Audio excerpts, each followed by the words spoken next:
কি সুন্দর জায়গা জালোরি। আমরা সারহান থেকে সকাল 7টায় রওনা দিলাম। আমরা যাব মানালি। সারহান থেকে মানালি প্রায় 10 থেকে 12 ঘন্টা লাগবে। আমরা জঙ্গলের ভেতরে এইরকম রাস্তা দিয়ে যাচ্ছি। রাস্তাটি ওয়ান ওয়ে। সামনে দিক থেকে গাড়ি আসলে আমাদের কিন্তু থামতে হবে বা ব্যাকে আসতে হবে।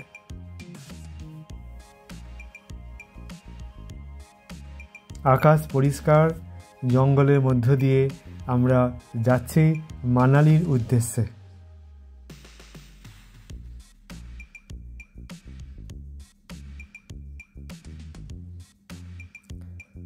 আমাদের নিয়ে যাচ্ছে দাদা, পাজি দাদা। অনেকে ঘুমাচ্ছে, রেস্ট নিচ্ছে।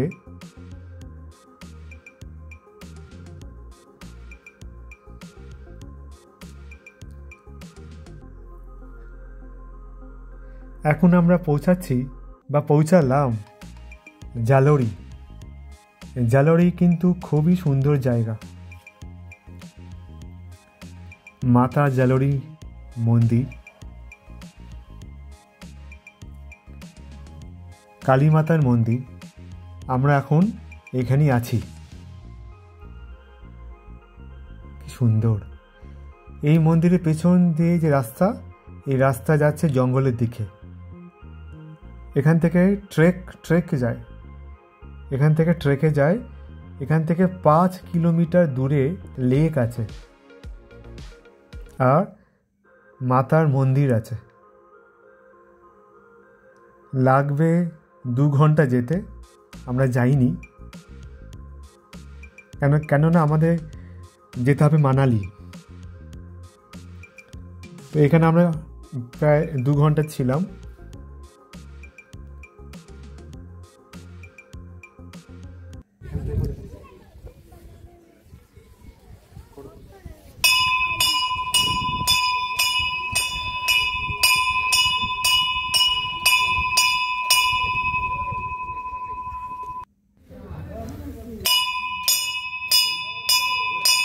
জয় শ্রীরাম, জয় বজরং বলী।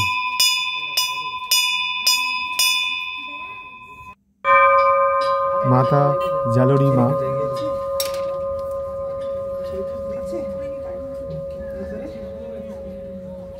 মাকে প্রণাম করে আমরা আবার সামনের দিকে যাব। তবে এখন এখানে অনেকক্ষণ থাকবো। সামনে ভিউ দেখছেন, পুরো সাদা বরফে ঢেকে রেখেছে। পুরো বরফ পাহাড় দিয়ে পুরো জায়গাটা কিন্তু ঘেরা। আর যেন মন্দিরটা মনে হচ্ছে আকাশকে ছুঁয়ে আছে, আকাশকে ছুঁয়ে আছে।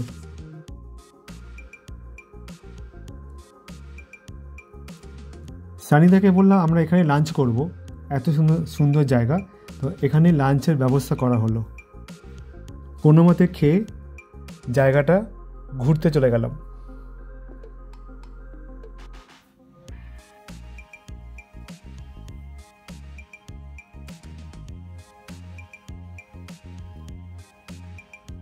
মন্দিরে দাঁড়িয়ে আছি আর মন্দিরের পিছনে সামনে কিন্তু চারিদিকে এরকম সুন্দর ভিউ।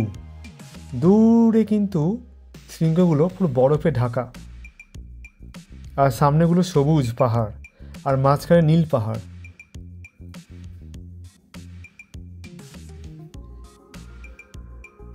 জয় বজরং বলী।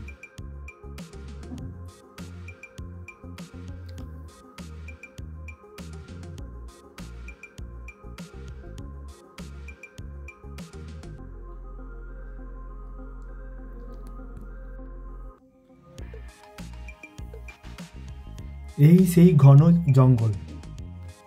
জঙ্গল আর চারপাশে কিন্তু 360 ডিগ্রি ভিউ। পাহাড়গুলো দেখেছেন, যেন মনে হচ্ছে ঢেউ খেলানো সমুদ্র। নন্দী দেবীকে প্রণাম করে মন্দিরে আমরা অনেকক্ষণ ছিলাম। মন্দিরে প্রণাম করে মন্দিরের চারপাশে এখন ঘুরব। ঠান্ডা হাওয়া দিচ্ছে। ওখানে দূরে লেখা আছে জালোরি। মন্দিরে ভিডিও করছি দূর থেকে, ভারী সুন্দর লাগছে।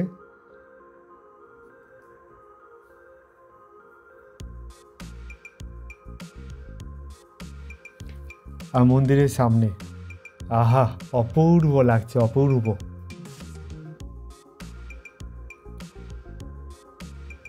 এখানে লাঞ্চ করেও মনটা ভরে গেল। লাঞ্চ করছি এখানে বসে বসে, পাহাড় দেখছি, লাঞ্চ করছি, ডাল ভাত, গরম গরম মাছ।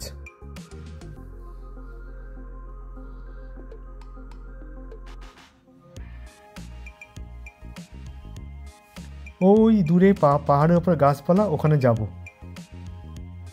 আর দেখো দেখো ভিউটা একবার দেখতে পাচ্ছ, মনে হচ্ছে ঢেউ খেলানো সমুদ্র। আমরা 10,500 ফিট উপরে আছি, কিন্তু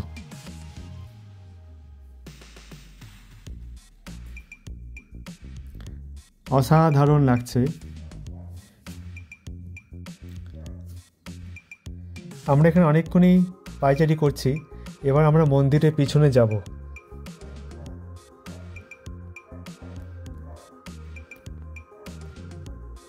এখানে ভাল্লুকের স্ট্যাচু, আর বলছে নাকি গভীর জঙ্গলে কিন্তু ভাল্লুক থাকে।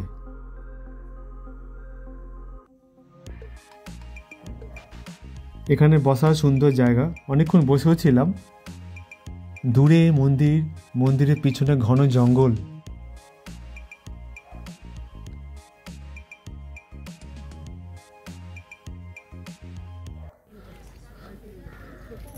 माजी, ये कितना का टोपी? कौन है? छोटे वाला? हाँ, 100 रुपए का। 100 रुपये। और बड़े वाला? बड़े वाला 150 का। 150 रुपये। देखे टोपी, देखे टोपी, देखे हैंडमेड है ये, देखो खुद हैंडमेड है। हैंडमेड है। वाह, बहुत अच्छी।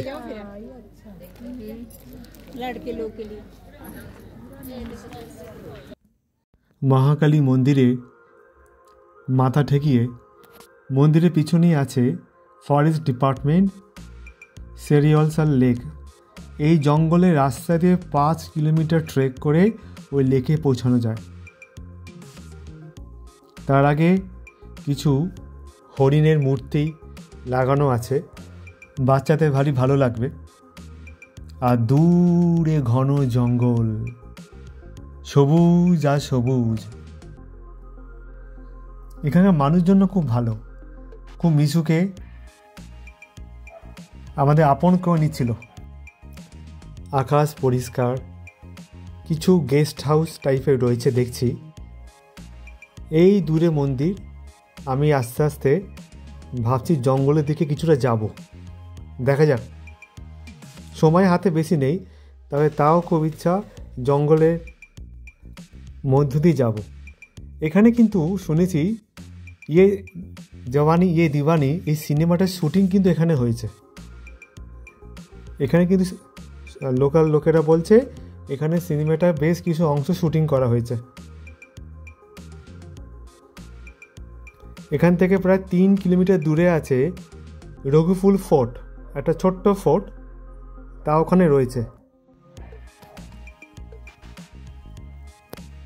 ওই উপরে শুটিং হয়েছিল ইয়ে দিওয়ানি ইয়ে জওয়ানি। আমরা কি করলাম, আমরা ঠিক করলাম জঙ্গলের ভেতরে একটু যাব, জঙ্গলে রোমাঞ্চকর অনুভূতি অনুভব করব। বেরিয়ে গেলাম জঙ্গলের ভিতরে। দেখো জঙ্গলটা, আমাদের সঙ্গে বেশ কিছু ট্যুরিস্ট এসেছিল। যত ভেতরে যাব জঙ্গলটা আরও গভীর থেকে গভীর হবে। একটাই সরু রাস্তা, এই রাস্তা দিয়ে আমরা এগোচ্ছি। বেশ গা ছমছমে অবস্থা, কিন্তু বেশ কিন্তু অনেকটা চলে গেছিলাম। আর ওখান থেকে ডাক পড়ছে আমাদের, তাড়াতাড়ি চলে আসো, আমাদের যাব মানালি। কিন্তু আমরা বেশ খানিকটা ভেতরে গেলাম, কিন্তু তারপর মনে হচ্ছে বেশি ভেতরে গেলে আর মানালি যাওয়া যাবে না, উল্টে বকা খেতে হবে। তাই আমরা এই গা থমথমে ছমছমে এই ঘন জঙ্গল থেকে এবার আস্তে আস্তে বেরোবো। এবার জঙ্গল থেকে আস্তে আস্তে আমি আর রঞ্জনাদি বেরোচ্ছি। লেক এখান থেকে অনেক দূর, আমরা প্রায় 1 কিলোমিটার গেছিলাম। লেক এখান থেকে প্রায় 2 ঘন্টা তো লাগবেই, 2 ঘন্টা বলছি, 5 ঘন্টা লাগতে পারে, 2 থেকে 5 ঘন্টা। আমরা জঙ্গল থেকে আস্তে আস্তে বেরোচ্ছি, বেরোবার মুহূর্তটা বেশ ভালো লাগছে। কি সুন্দর প্রাকৃতিক সৌন্দর্য, কি সুন্দর দৃশ্য দেখছি, আহা মনটা ভরে গেল। চারিদিকে সবুজ আর সবুজে থেকে একে উঁকি মারছে, একটা সাদা পর্বত, নীল পর্বত উঁকি মারছে। একটু পাহাড়ের উপরে উঠে প্রায় 360 ভিউ দেখার চেষ্টা করছি। সামনে তো পুরো দেখা যাচ্ছে সবুজ পাহাড়, সবুজের পেছনে নীল পাহাড়, তার পেছনে নীল আকাশ। এই দেখো মন্দিরটা কোথায়। আমি কিন্তু অনেকটা চলে এসেছি উপরে, তার জঙ্গল থেকে বেরিয়ে এসেছি, জঙ্গলটা একটু উপরে। তো বেরিয়ে এসে ভিউটা দেখুন, পাইন গাছের জঙ্গল, আহা কি সুন্দর লাগছে, সত্যি চোখ ধাঁধিয়ে যাচ্ছে।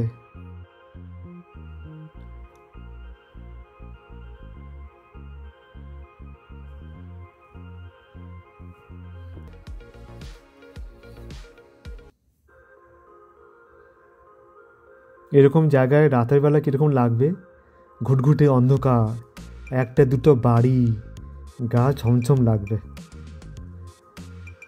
আমি কিছুক্ষণ দাঁড়িয়ে একটু সেলফি নিয়ে পেছনের প্রাকৃতিক সৌন্দর্যকে দেখানোর চেষ্টা করছি। এখানে কিন্তু ফুটবল বা ক্রিকেট খেললেও হেভি লাগবে, কিন্তু বেশ রোমাঞ্চকর। পাহাড়ে এক পার থেকে বল করা হবে, আমরা ব্যাট করব। যাই হোক, রাস্তার মাঝে পড়লো ওখানকার দেবী মাতার পূজা, লোকেরা দেবী মাতাকে পালকি করে নিয়ে যাচ্ছে। তো আমরা সন্ধ্যাবেলায় মানালি পৌঁছাবো, ওখানে গিয়ে আবার দেখা হবে। সবাই ভালো থাকবেন, সাবস্ক্রাইব করবেন। জয় মা।